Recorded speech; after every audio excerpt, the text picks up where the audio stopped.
शहर की समस्याओं को लेकर जो बातें की जाती हैं उस पर सरकार और स्थानीय लोग क्या चाहते हैं? शहर की जो समस्याएं हैं वो इतनी गंभीर हो चुकी हैं कि सरकार प्रतिनिधि या सरकार के कोई भी पदाधिकारी उसकी ओर ध्यान ही नहीं दे रहे हैं। आज 10 साल से शहर में जो खड्डे चल रहे हैं, चाहे वो दिनोद गेट पे हो चाहे कहीं भी हो, चारों तरफ खड्डे ही खड्डे हैं, कहीं भी सड़क साफ नहीं है। और 10 साल में हमारा भिवानी शहर की जनता जो तंग आ चुकी है अब और पिछड़ चुका है। भिवानी शहर हमारा इतना पिछड़ चुका है कि अब यहाँ चलना भी मुश्किल हो गया है। अगर पीने के पानी की बात करें तो शहर के अधिकांश इलाके ऐसे हैं जहाँ पे पीने के पानी की समस्या है। आप पीने पानी की समस्या की बात कर रहे हैं, समस्या तो है ही। साथ में आपको बता दूं कि पीने का पानी स्वच्छ हो, थोड़ा कम आ जाए, कोई दिक्कत नहीं है। आज सीवरेज में पानी आ रहा है। आज हम विकास की बात कर रहे हैं कि विकास, हम ये भारत विकास की ओर जा रहा है, प्रगति की ओर जा रहा है। बेसिक सुविधाएं जो पानी की है, सड़क की है, वही नहीं मिल रही पब्लिक को, आम आदमी को, जिसको आम आदमी को चाहिए वो नहीं मिल रही है। निदान इनका सिर्फ बातों में या अखबारों में हुआ है, बाकी सब जो मूलभूत सुविधाएं हैं ये कोई यहाँ निदान नहीं हो रहा। अखबारों में जरूर आ जाता है कि सफाई हो रही है, कॉन्ट्रैक्ट दे दिए गए हैं, पानी की सीवरेज ठीक करे जा रहे हैं, आज यहाँ जा रहे हैं, आज वहाँ जा रहे हैं, लेकिन कोई काम नहीं हो पा रहा, काम कुछ नहीं हो पा रहा। और इसका सिर्फ एक ही कमी है जो मैं मानता हूँ कि जनता बेचारी भुगत रही उसको, कि नेतृत्व तो कमजोर है। यदि नेतृत्व कमजोर होगा तो काम नहीं होंगे, इसलिए हमें मजबूत नेतृत्व की जरूरत है। यदि मजबूत नेतृत्व आएगा तो काम अपना हो जाएंगे।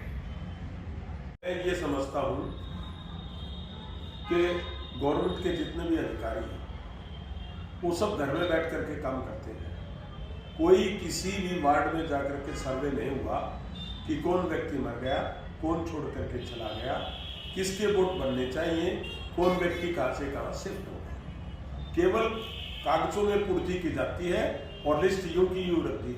अब आप बताइए, जिस आदमी को मेरे 10 साल हो गए और उसका वोट लिस्ट के अंदर आ गया तो वो क्या ऊपर से वोट देने के लिए आएगा? निश्चित 100% वोट नहीं पड़ेंगे, बल्कि सरकार की मंशा है कि धांधली करवा करके वोट डलवा दिए जाए ताकि मरे हुए के वोट हो, जिंदा के वोट हो, किसी तरह से वो अपना लक्ष्य प्राप्त कर ले और कोई उद्देश्य नहीं है। सड़कों की दयनीय स्थिति तब ठीक हो जब कोई सड़कों पे काम करे। आज तक मुझे ये बताएं कि शहर के अंदर की कोई सड़क बनी है, और बना क्या रहे हैं?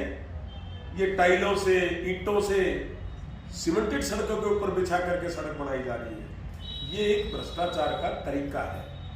ये टाइल्स इतनी सस्ती आती हैं जिनका कोई मूल्य नहीं, और उनको सीमेंट के ऊपर बिछा दो और आप सड़क बना करके पैसे ले लो। आप मैक्सिमम सड़कें देखें जो अब सरकार ने बनाई है, वो सारी की सारी टाइल्स की बनी हुई है, इंटरलॉकिंग की बनी हुई है। कोई सड़क सीमेंट की, कोई सड़क तारकोल से, कोई किसी तरह की सड़क बनी ही नहीं। तो ठीक होने का प्रश्न कहाँ से पैदा होगा? खड्डे कैसे दूर हो गए इस शहर के? खड्डे तो जब दूर होते हैं जब सरकार की नीयत ठीक हो, प्रतिनिधि शोर करें, प्रतिनिधि बताएं अपनी बातों को कि इस बात से जूझ रहे हैं, लेकिन किसी को कोई फर्क नहीं पड़ता है। सब लोगों की आंखों में मिर्च झोंकते हैं और कोई काम करते हैं।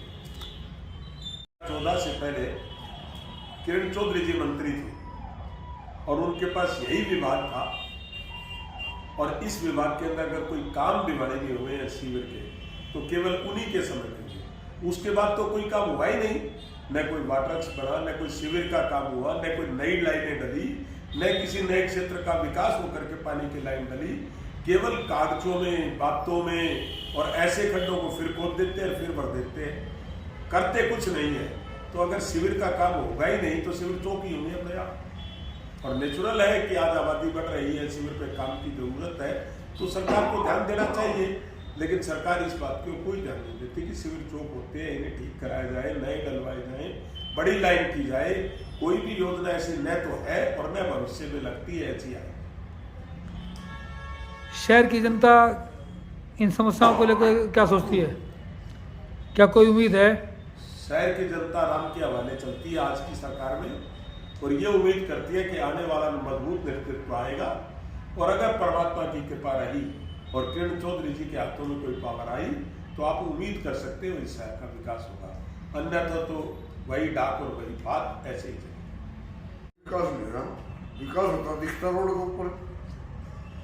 आप बापुरानी सड़क पर चले जाओ, ये कहते हर घर नल, हर घर की ये नल की योजना ले रखी इन्होंने। एक शांति नगर है दुसाल रोड के ऊपर, आज 8 साल हो गए, एक टूटी भी कोई, पानी का एक पाइप भी कोई वहाँ पर। सरकार को देखना चाहिए, ये 2 ओवर के विधायक है, वहाँ 3 बार हाँ भरे है, लैंडर वहाँ यहाँ तक निकली है, शांति नगर पर जाकर देख रहे। तो आप ये नहीं समझते कि विपक्ष कमजोर होते इसलिए जनता के काम नहीं हो पा रहे? विपक्ष तो खूब बड़े बचाव को सुनता तो नहीं।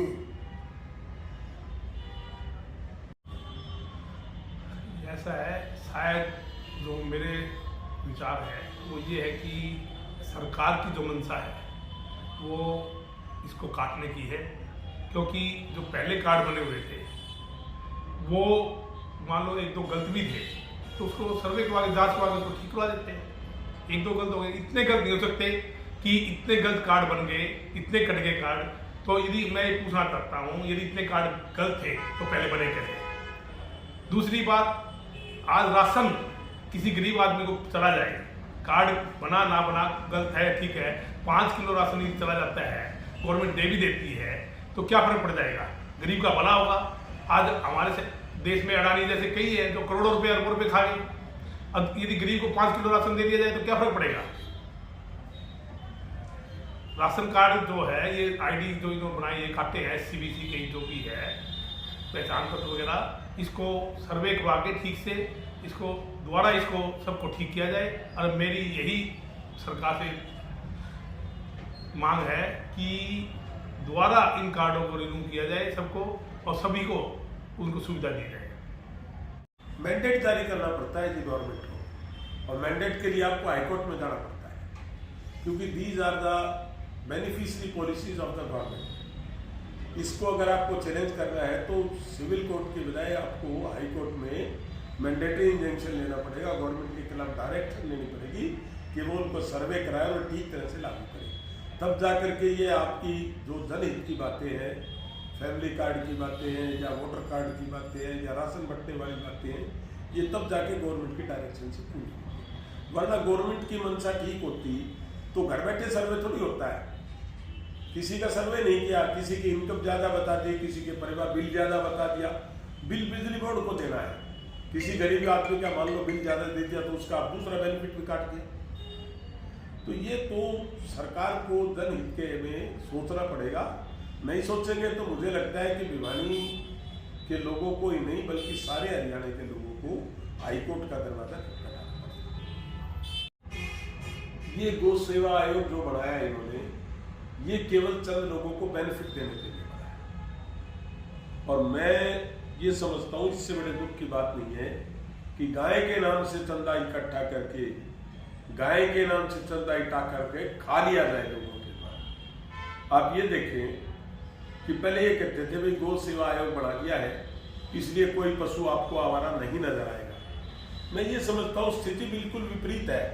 आप किसी चौक पे, किसी सड़क पे निकले, आपको सैकड़ों आवारा पशु नजर आएंगे, सांड नजर आएंगे घूमते हुए, गाय घूमती हुई नजर आएगी, और गोवंश की सारी परंपराओं को तोड़ करके केवल नस्ल भेद कर दिया गया है। हमारे यहाँ हिंदुस्तान के अंदर जो ओरिजिनल गाय होती है तो वो तो दिखती ही नहीं अब कहीं भी। गाय आ गई विदेशी नस्लों की, वर्णशंकर नस्लों की, सांड आ गए बाहर की नस्लों के, जो लोगों के साथ टक्कर मारते हैं, लोग घायल होते हैं, अपनी जान बचाते फिरते हैं। लेकिन गो आयोग तो पैसे कमाने में बिजी है, न कि गोवंश की रक्षा में। शहर की खस्ता हालत जो है उसको लेकर समय समय पर आवाज़ भी उठती है, लेकिन काम क्यों नहीं हो पाते? सरकार को करने हैं, आवाज़ उठती रहेगी, सरकार को कोई परवाह नहीं है। लगता है सरकार अभी इसी उम्मीद में है कि हमें ज़्यादा उनके सब जनता की जरूरत नहीं है और हम जीत जाते हैं। और मैं वैसे भिवानी की जनता से एक अपील करूँगा कि आज तक भिवानी का कार्य, भिवानी की प्रगति जो भी की है वो चौधरी बंसीलाल जी कोठी द्वारा, परिवार के द्वारा की गई है और आगे भी भिवानी की प्रगति चौधरी बंसीलाल के परिवार द्वारा ही होगी। सो उन्हीं को यदि हम उनको ज़्यादा रिस्पॉन्स देंगे, ज़्यादा आगे लाएंगे, तभी हमारी भिवानी की तरक्की होगी।